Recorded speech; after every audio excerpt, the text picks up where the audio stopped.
இப்போ இந்த ஐடிபியில் SMC ஐடிபியில் minimum வந்து பார்த்திங்கன்னா 0.005 மேக்ஸிமம் 0.5 MB இருக்குது. இப்போ இதை வந்து நம்ம கம்மி பண்ண போகிறோம் 0.3க்கு. அது என்ன பண்ணணும் அப்படின்னா, இது வந்து டவுன் பட்டனு, இது செட் பட்டனு, இது அப் பட்டன் இருக்குங்களா.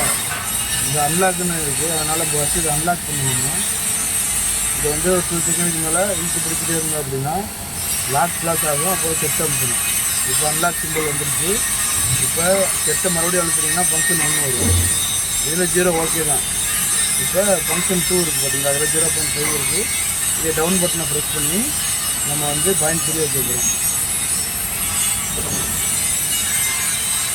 மறுபடியும் செட் பண்ண அழுத்தணும் அப்படின்னா செட் ஆகிடும். இதுதான் இந்த ஐடிபியில் மினிமம் மேக்ஸிமம் ரேஞ்சை கம்மி பண்ணுற ப்ரொசீஜர். F1 வந்து மினிமம், F2 வந்து மேக்ஸிமம்.